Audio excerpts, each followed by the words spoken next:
back to Mushroom Oasis. You're not going to understand what's going on in this part, so you have to go to part 1 to kind of see where we're at. Last time I said no, so this time I'm going to say yes. Michael's jaw dropped for a second before he quickly recovered. Yes, of course. Here, come sit. I'll serve up the cottage pie in a minute.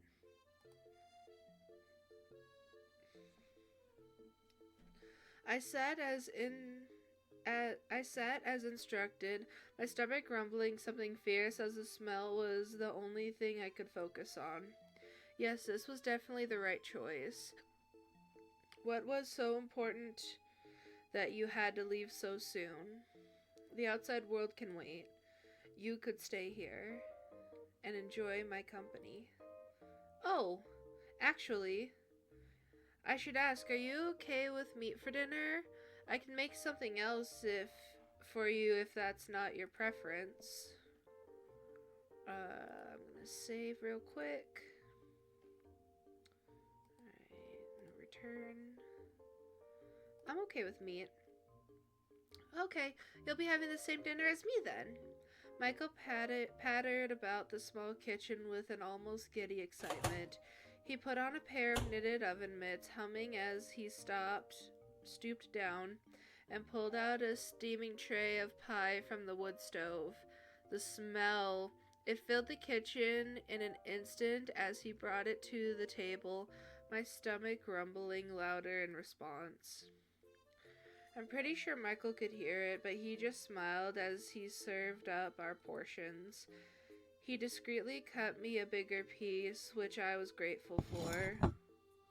It looked so good. The crust was a nice golden color, streaked with crisp lines and garnish. The meat and veggie filling looked absolutely delectable, the savory sauce leaking onto the plate. My mouth was watering, unsurprising considering the fact I haven't eaten all day. Careful now, it's still hot. It was fair advice, but I didn't wait more than 2 blows before biting into my first forkful. Ah! It was definitely way too hot to eat straight from the oven. Michael kept a polite expression, the corner of his mouth lifting as I panted, with the piece still in my mouth. He gave me a few seconds to recover, elbow planted on the table. Is it good? I nodded vigorously, even though my buds were burning. I couldn't taste anything. He laughed. It's usually better on the second bite. I slowed down, hand on my mouth, as Michael poked his fork into his own slice. I tentatively blew on the pie to make sure it was cool before taking another bite. He was right. The second bite was a lot better. The seasoned potato crust was nice and crisp on top, easy and creamy in the middle. The savory meat filling was well cooked and bursting with flavor. Every bite felt like home. My host watched me enjoy the meal from across the table. Do you like it? Yeah. This tastes amazing, Michael. He flushed from the compliment, rubbing the back of his neck. I'm glad. I like to think of myself as a decent cook, but I've never been able to get anyone else's opinion on that. Do you like baking in particular? Not always. I usually go for simple dishes with any ingredients available. I nodded amicably, though didn't say much. I was more focused on scarfing down dinner, which thankfully Michael didn't seem to mind. The overall atmosphere was nice and homey, and I could hear Michael tapping his feet from underneath the table. I guess he was that happy to have someone stay for dinner. It did seem like he lived alone, judging from the surroundings of his cabin, so I'm kind of curious.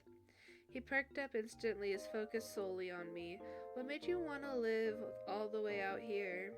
Oh, well, when you look like me, it's kinda easier to just live out of sight from everyone else.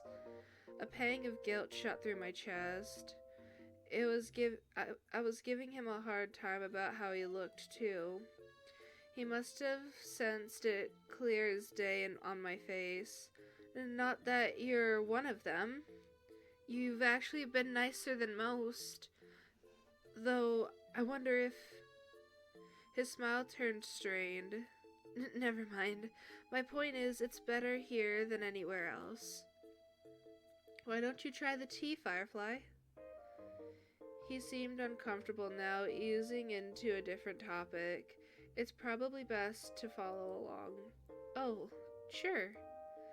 I reached out towards my mug, only to push it off edge with my clumsy fingers.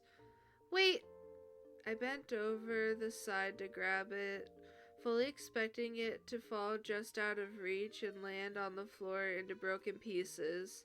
It never did. Instead, a long green appendage has twisted around the ceramic mug, surely keeping it in place. Not even a drop had fallen out.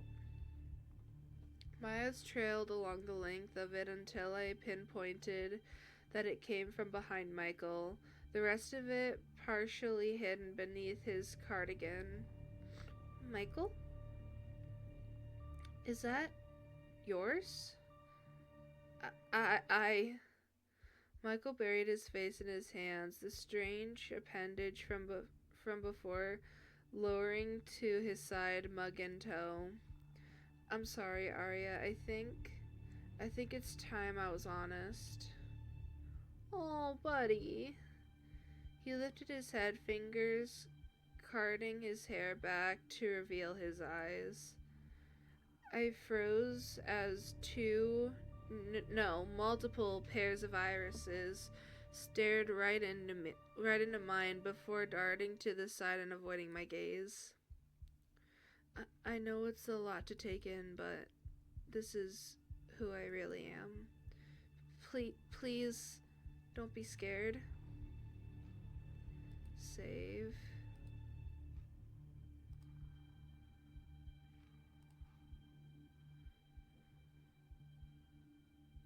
I'm gonna freak out. Monster! I flinched as his eyes thinned into sharp slits. No! You're a monster! Arya!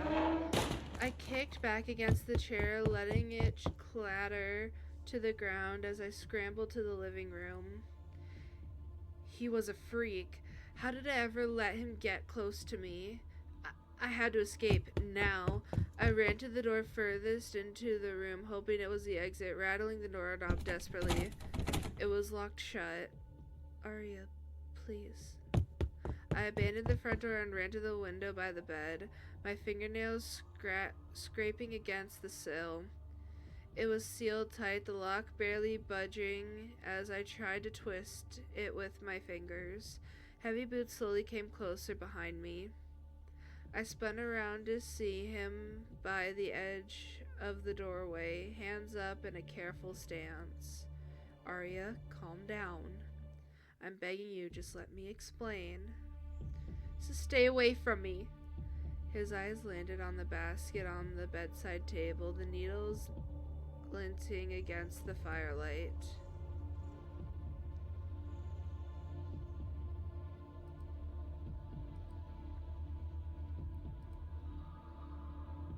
Leave them. Defenseless, I faced Michael as he stepped closer. I couldn't stop staring at those eyes. They looked wide with panic. Okay, listen to me. Everything's gonna be alright. Stay away from me, you freak! Why? Do you hate me that much? Can't we just start over? I shook my head, backing away from him. Just let me leave. I don't want to be anywhere near you. Michael stopped advancing, hands fisting at his sides. Okay. That's okay. I'll let you go. Just... Ah! I scream as his arms wrapped around me. All I could do was twist in his hold. I could feel something tightening around my legs, his grip on my chin forcing me to look in his face. Let go of me. Static. All I could hear was static. My body went against my will as I slackened against him, limp as a rag doll, as his eyes bored straight into mine. Michael's smile was manic. That's it, Firefly. I caught you now. You'll be fine. Everything will be fine. Of course. Of course everything's fine. What did you have to worry about anyways? It was just your dear sweet friend Michael. Trustworthy Michael. Safe and sound Michael. He was all that you needed. That's right. Settle in, Firefly. I'll take good care of you. I promise. I can't have the real you. But I'll willingly play pretend if it means I get to keep you. Your name is Aria. You live in the woods with your best friend Michael. You love Michael, and he loves you. You've never had a job. You've never had a cat. You've never left these woods. You've never had a home anywhere else. You already are home. Hey, Firefly. You want to help with dinner today? Haha. Of course you do. Come on. Ending 3, playing pretend. Oh my goodness. Alright, let's load. Let's take them. I grasp both needles and pull them from the yarn, the basket dropping to the floor in my haste. Holding them to my chest, I stepped back as Michael came closer, eyes wild as he realized what I held. Hey, look at me! Look at me, Aria. You don't want to do this. You're gonna hurt yourself. Let go of those things.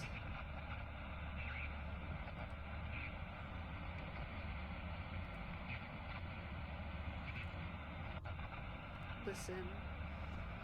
He was right. If you weren't careful, you could hurt yourself. Your hold on the needle slipped, your ears picking up the sound of them clattering on the floor, defenseless. Alright, and now we're gonna go back.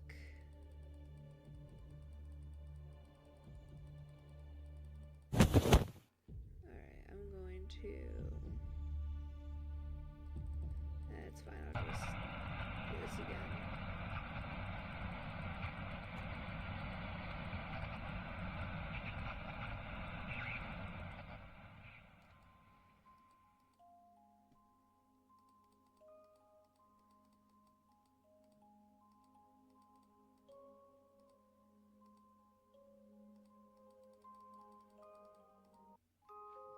Okay, let's do that again, right here.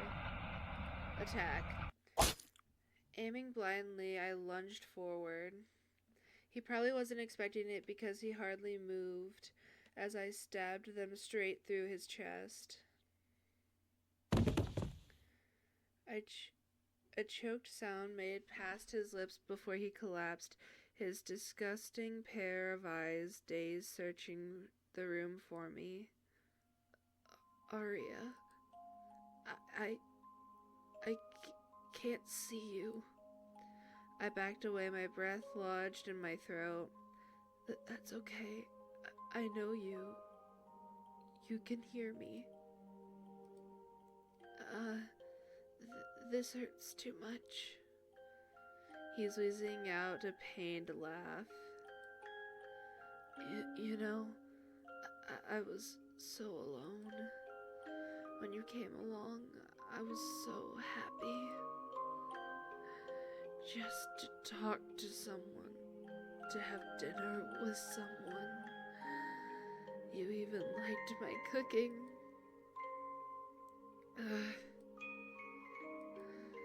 I really thought you would be different. Did you really hate me the way I looked that much? He laughed bitterly once more, spitting out some blood.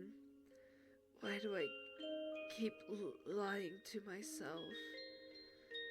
This has always been my fate, since the beginning. At least I got one wish. I'm not dying alone. Arya, are you there? Whoops.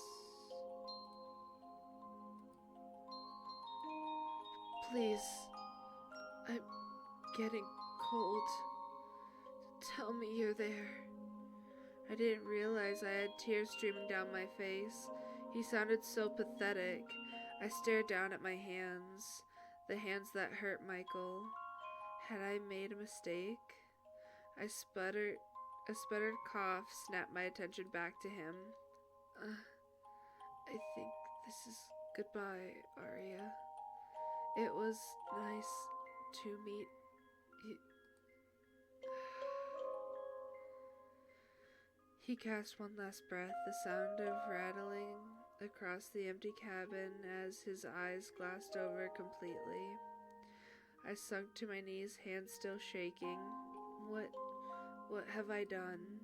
Ending to you, monster. Oh my goodness. Alright, we are right here. Remain calm. I swallowed audibly, willing myself to not look away. He seemed to be holding his breath as I gripped the edge of the table. It felt unsettling every time he blinked, those eyes on succession, even when he wasn't looking at me. Was it real? It had to be. Everything about him suddenly made so much more sense. The isolation, the avoidant behavior. He looked freaky, yes, but he also looked sad. I swallowed thickly. I'm not scared. Michael's many pupils blew wide, dilating like an excited wildcat. It sent a shiver up my spine. Okay, maybe just a little bit scared. Sorry. He hesitantly grabbed an empty plate and hid behind it, shoulders scrunched up despite his stature. Would it help if I just hide it? I could fix my hair like before, if that's what you prefer. His voice was muffled behind the ceramic barrier between us. It was kind of endearing. I slowly reached out to touch his hand, the slight brush of my fingertips making him jump in place. Michael? Yeah? Can you put that down, please? He slowly lowered the plate. His eyes were still darted to the side, avoiding me. Can you look at me?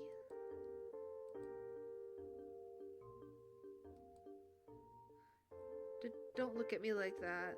So sorry. I just can't stop looking. This was so awkward. His hands were shaking.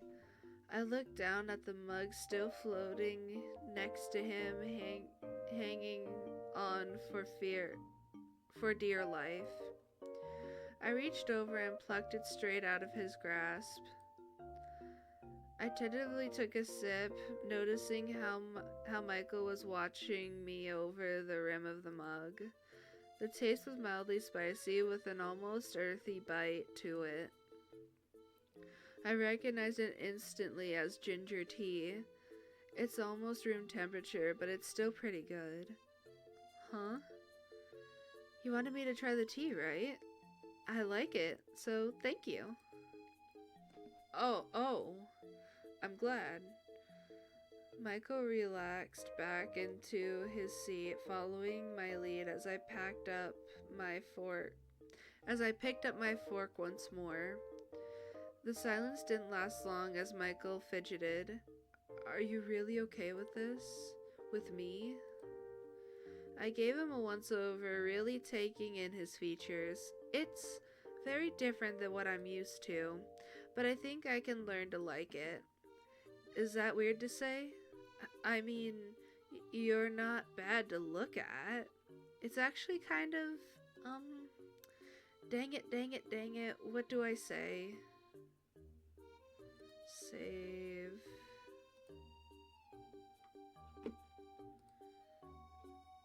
Pretty. Oh, what should I say? Pretty. You think I'm pretty? Yeah. Oh, my point is, your appearance shouldn't matter. You've been nothing but kind to me so far. I'd be the worst kind of person to judge someone based on how they look. I haven't known you that long, but you seem like a good person. You're fine, Michael. I smiled at him. We're fine. I see. He fidgeted some more before nodding, smiling a bit. Thanks, Arya. I'll cherish this moment forever. He beamed at me as he enthusiastically went back to eating his food. That was something. We continued with a bit of small talk, mostly stories about Huck or snippets from my personal life. Michael hung on to every word I said, not bothering to elaborate much about himself despite my burning curiosity. I could tell he was extremely insecure about his appearance, so it's probably best to keep my questions to myself for tonight. We cleared up the kitchen in relative silence, Michael storing away the rest of the pie as I washed the dishes by the sink. Being out here in this remote cabin, I wondered how he had running water. Maybe I'll ask him later. So, thanks for dinner. Thanks for the company. Oh, and please, take the bed tonight. But, you're my guest, and I'm the host. Take the bed, okay? Alright. I'll be out of your hair first thing in the morning. Michael got quiet, staring at the floorboards. With his hair out of the way, I could finally read his expressions. He did seem upset. Is that okay? I do need your help, though. I'm pretty sure I'm just gonna get lost again on my own. His tail flicked behind him. Yeah, I'll bring you home tomorrow morning. I heaved a sigh of relief. Thanks, Michael. I'll see you in the morning then. Yeah. Good night, Arya. Good night, Michael. He seemed really happy being able to say that. I plopped myself down onto Michael's bed, getting comfy beneath the blanket. Michael was gathering some blankets of his own to make a makeshift bed on the floor in front of the fire. He had an impressive collection of knitted items and a comfortable nest forming in the center of the room. My eyes trailed after his tail, now out in the open as it flicked and swayed. Kinda like a cat. I miss Huck. Now with the full stomach, dozing off came easy. I didn't even realize how tired I was. I listened to the gentle crackling of the fire, my vision darkening.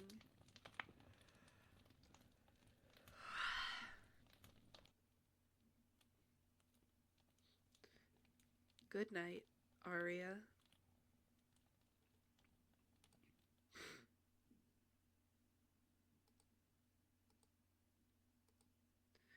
A soft humming invaded my dreams, stirring me awake.